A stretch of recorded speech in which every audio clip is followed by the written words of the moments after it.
2021. Saya dari Prodi Ilmu Kelautan angkatan 19 dari Universitas UIN Sunan Ampel Surabaya. Jadi di sini saya akan menyampaikan sedikit materi tentang oceanografi kimia, yakni tentang nitrogen dan siklus nitrogennya. Nitrogen merupakan unsur yang paling berlimpah di atmosfer, yang mana diketahui 78%-nya ini ialah gas nitrogen. Jadi, nitrogen juga merupakan unsur yang tidak reaktif, yang mana sulit bereaksi dengan unsur lainnya. Sehingga, penggunaan nitrogen ini pada makhluk hidup diperlukan berbagai macam proses. Yang pertama ada fiksasi nitrogen, yang kedua mineralisasi, yang ketiga nitrifikasi, dan yang keempat denitrifikasi. Diketahui juga nitrogen ini ditemukan dengan bentuk senyawa yang diketahui N2. N2 itu nitrogen, yang NO3- ialah nitrat, NO2- ialah nitrit, dan yang NH4+ ialah amonium.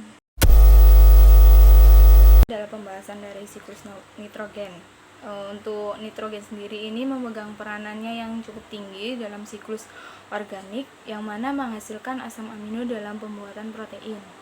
Dapat diketahui juga, nitrogen di laut dapat membentuk N molekuler N2 yang berlipat ganda jumlahnya daripada nitrit dan nitrat.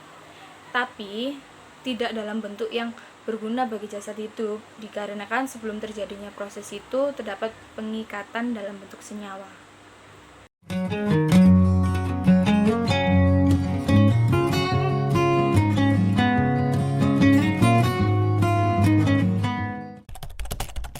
Pada umumnya, fiksasi nitrogen mampu melakukan fiksasi dan berasosiasi dengan N bebas, yang mana berasal dari tumbuhan. Diketahui juga, fiksasi nitrogen ini terdapat persamaan, yang mana 2 mol amonia dihasilkan dari 1 mol gas hidrogen, dengan memberi 16 mol ATP, dan elektron dan juga proton atau yang biasa disebut ion hidrogen. Jadi ini penjelasan dari persamaannya. Akan tetapi reaksi ini hanya berlaku pada bakteri dan organisme yang terkait menggunakan sebuah komplex enzim atau nitrogase ini saja.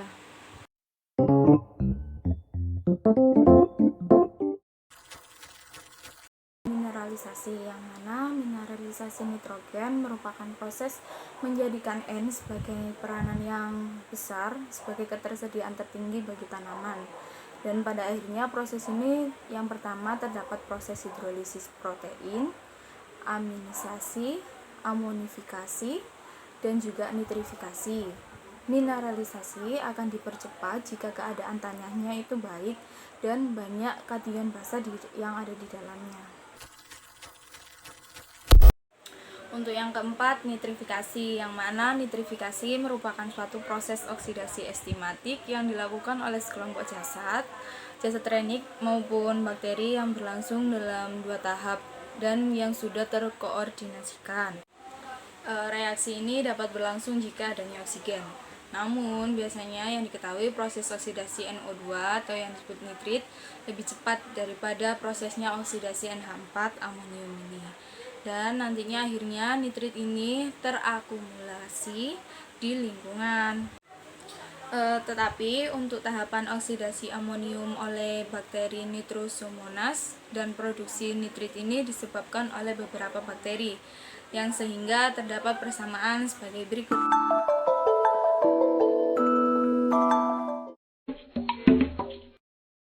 Untuk yang kelima ialah denitrifikasi, yang mana denitrifikasi ini merupakan proses perdiskusian senyawa N-nitrat menjadi gas nitrogen maupun gas oksida, yang mana dari kedua ini itu terjadinya tindakan produksi nitrogen bebas dari senyawa organik, namun tidak melalui mikroorganisme, namun terbentuk secara tidak langsung oleh asam nitrat bebas dengan senyawa amino, yang nanti keduanya itu dihasilkan secara bersama melalui biang bakteri ini.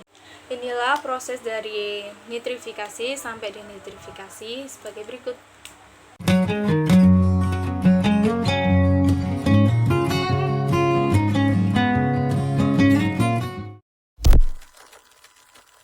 Dan untuk yang selanjutnya ini ada senyawa dan kandungan nitrogen di laut, yang mana dapat diketahui senyawa dan kandungan N di laut ini itu sangat penting dan erat hubungannya dengan kehidupan biota laut yang ada di dalamnya.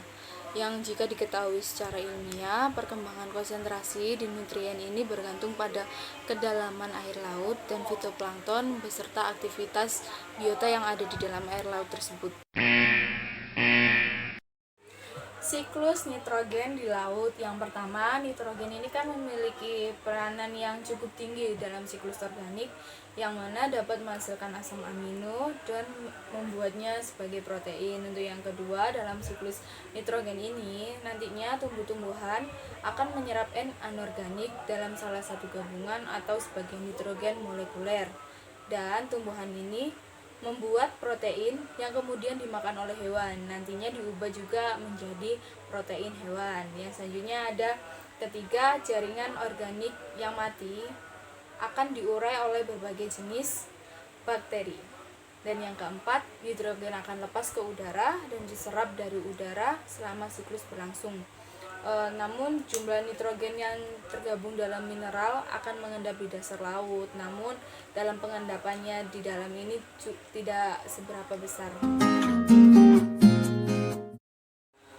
Untuk jika ada pertanyaan, ya apakah pupuk yang biasanya kita pakai untuk memupuk tanaman itu bisa mengganggu siklus nitrogen nggak sih? Jadi jawaban yang bisa saya berikan nih, jawabannya iya, karena pupuk yang biasanya dipakai itu kan banyak diproduksi dari pabrik yang di dalamnya itu banyak campuran dari pupuk kimia. Akhirnya nantinya itu akan menghasilkan limbah nitrogen, sehingga jumlah atau kadar nitrogen di udara akan semakin bertambah dan dapat membuat terjadinya hujan asam tersebut. Dan yang kedua nih ya, apa sih manfaat nitrogen bagi kehidupan biota laut?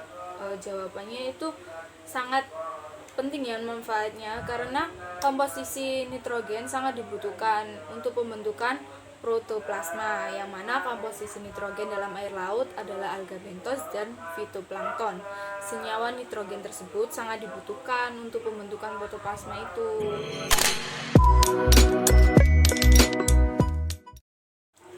Jadi sekian pemaparan penjelasan saya dari matkul Oceanografi Kimia. Kurang lebihnya saya mohon maaf dan mohon dimaklumi.